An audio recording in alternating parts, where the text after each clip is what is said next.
온라인 예배 시간이에요.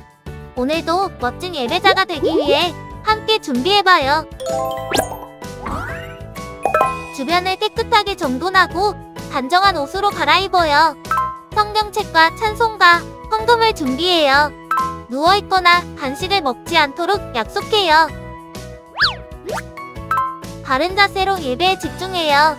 찬양 시간에는 기쁜 마음으로 일어나서 찬양해요. 성경 말씀은 큰 목소리로 함께 따라 읽어요. 설교가 끝나고 기도 후에는 큰 소리로 아멘해요. 아멘. 준비한 헌금은 따로 적은 통이나 성경책에 모아두었다가 교회에 출석할 때 드려요. 광고도 잘 듣고 기억해두세요.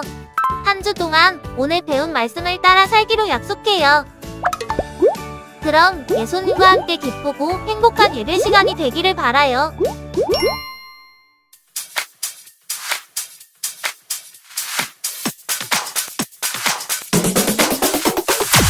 여호와께서 말씀하시되 이는 힘으로 되지 아니하며 능력으로 되지 아니하고 오직 나의 영으로 되느니라. 스가랴 4장 6절 말씀.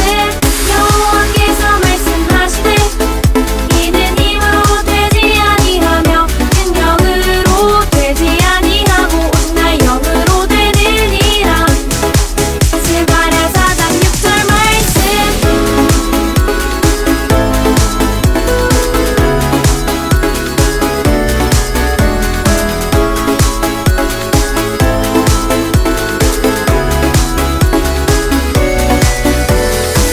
여호와께서 말씀하시되 이는 힘으로 되지 아니하며 능력으로 되지 아니하고 오직 나의 영으로 되느니라.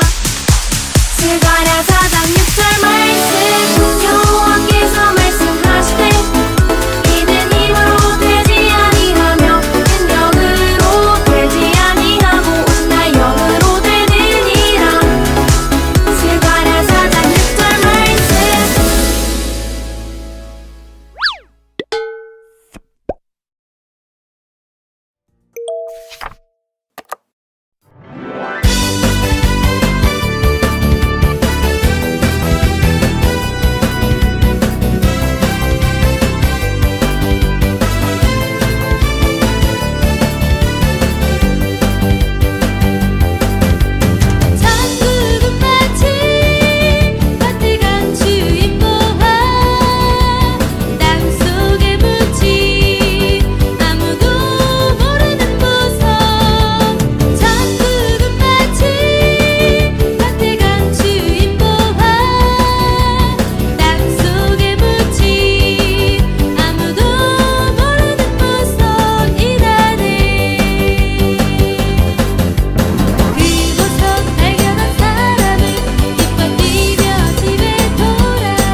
기도하겠습니다. 참 좋으신 하나님, 우리 친구들이 예배를 드릴 수 있게 모든 상황을 허락해 주셔서 감사합니다. 하나님, 지난 한 주간 우리 친구들 생활하면서 하나님을 잠깐 잊어버리고 잘못한 일이 있다면 용서해 주시고 항상 하나님을 기억하고 생활하게 해주세요. 하나님, 오늘 이 시간 우리 친구들이 여러 가지 상황으로 온라인 예배를 드리지만 다음 시간에는 꼭 현장 예배에서 만날 수 있도록 상황과 형편을 허락해 주세요. 이 예배 시간 우리 친구들이 신나게 찬양하고 귀 기울여 말씀을 듣도록 도와주시고 큰 은혜를 허락해 주세요. 유치부실이 배움의 집 2층으로 이사를 했습니다. 새로운 공간에서도 은혜를 허락해 주셔서 더욱 많은 친구들이 예배에 와서 하나님을 사랑하며 하나님을 기쁘게 하는 친구들이 되게 해주세요. 하나님, 전쟁으로 고통받는 사람들과 아픈 사람들을 위해 기도합니다. 하나님의 위로가 그분들과 함께 하여 주시고 우리 친구들도 어려운 이웃을 위해 기도하는 친구들이 되게 해주세요. 이 예배를 하나님께서 기쁘게 받으시길 소망하며 예배의 시작부터 마치는 시간까지 함께 해주세요. 살아계신 예수님의 이름으로 기도합니다. 아멘. 오늘의 말씀은 느헤미야 6장 9절의 말씀입니다. 이는 그들이 다 우리를 두렵게 하고자 하여 말하기를 그들의 손이 피곤하여 역사를 중지하고 이루지 못하리라 함이라. 이제 내 손을 힘있게 하옵소서 하였노라. 아멘. 페르시아의 성 안에는 유다 사람 느헤미야가 살고 있었어요. 느헤미야는 왕 옆에서 일하는 사람들 중에서 왕이 가장 아끼는 사람이었어요. 어느 날 한 사람이 느헤미야를 찾아와서 예루살렘 성의 성벽이 다 무너졌다는 이야기를 전했어요. 옛날에는 사람들이 사는 곳에 성벽을 쌓아서 동물이나 나쁜 사람들로부터 보호해 줬어요. 그런데 예루살렘의 성벽이 다 무너졌기 때문에 그곳에 사는 유다 백성이 보호를 받지 못하고 있다는 거예요. 이 이야기를 들은 느헤미야는 마음이 아파서 먹지도 않고 마시지도 않고 하나님께 눈물을 흘리며 기도했어요. 하나님, 제가 예루살렘에 가서 성벽을 쌓을 수 있게 도와주세요. 제가 이곳을 떠나는 것을 왕이 허락하게 해주세요. 하나님은 느헤미야의 기도를 들어주셨을까요? 어느 날 느헤미야에게 왕이 물었어요. 느헤미야, 무슨 일이 있느냐? 왜 슬퍼 보이느냐? 왕의 물음에 느헤미야는 그동안 하나님께 기도하며 준비한 말을 했어요. 왕이시여, 제가 살던 예루살렘의 성벽이 무너져서 유다 백성이 보호를 받지 못하고 있다고 합니다. 제가 예루살렘에 가서 성벽을 쌓을 수 있게 허락해 주세요. 느헤미야의 말을 들은 왕은 느헤미야가 예루살렘에 가서 성벽을 쌓는 일을 허락했어요. 그리고 성벽을 쌓을 때 필요한 것들을 주어 돕겠다고 했어요. 하나님께서 느헤미야의 기도를 들으시고 왕의 마음을 움직여 주신 거였지요. 예루살렘에 도착한 느헤미야는 유다 백성과 함께 성벽을 다시 쌓기로 했어요. 느헤미야와 유다 백성이 무너진 성벽을 다시 쌓는다는 소문이 났어요. 그 소문을 들은 사람들 중에는 유다 백성을 싫어하는 사람들이 있었는데 그들은 곧 성벽을 쌓지 못하게 방해하기 시작했어요. 너희가 만든 성벽은 또 무너질 거야. 유다 백성을 너무 속상하게 했어요. 열심히 쌓은 성벽을 무너뜨리려고 해서 유다 백성은 한 손으로는 무기를 들고 다른 손으로는 성벽을 쌓는 일을 해야 했어요. 유다 백성은 성벽을 지켜야만 했어요. 느헤미야는 하나님께 기도하며 유다 백성과 성벽을 쌓는 일을 멈추지 않았어요. 그러자 유다 백성을 미워하는 사람들은 느헤미야에게 만나자는 편지를 보내기도 하고 느헤미야가 왕이 되려고 한다는 거짓말 편지를 보내서 마구 괴롭혔어요. 성벽을 쌓는 일은 왜 이리 어려울까요? 하나님, 제게 성벽을 완성할 수 있는 힘을 주세요. 나의 마음을 두렵게 하려는 저 사람들의 나쁜 행동을 기억해 주세요. 방해꾼들 때문에 지친 느헤미야는 하나님께 기도했어요. 많은 어려운 일이 있었지만 기도하며 포기하지 않은 느헤미야는 유다 백성과 함께 튼튼한 성벽을 완성했어요. 성벽을 쌓지 못하게 했던 사람들은 하나님이 성벽을 완성하게 하시는 것을 보고 깜짝 놀라며 무서워했어요. 친구들이 장난감을 갖고 놀고 있을 때 놀지 못하게 하면 기분이 어떤가요? 화도 나고 짜증도 나겠죠? 그와 같이 유다 백성을 미워하는 사람들이 성벽을 쌓지 못하게 방해했을 때 느헤미야도 화가 나고 짜증도 나고 도망가고 싶었을 거예요. 하지만 느헤미야는 도망가지 않고 하나님께 기도하며 성벽을 쌓았어요. 그리고 하나님이 느헤미야의 기도를 들으시고 도와주셨기 때문에 성벽을 완성했어요. 하나님은 우리의 기도를 듣고 계세요. 느헤미야처럼 어려운 일이 있을 때 하나님께 기도하여 도우시는 하나님을 만나는 우리 모두가 되길 바랍니다. 우리 함께 말씀을 생각하며 기도해 보아요. 우리의 기도를 들으시는 하나님, 느헤미야처럼 하나님께 기도하는 우리 모두가 되게 해주세요. 예수님의 이름으로 기도합니다. 아멘.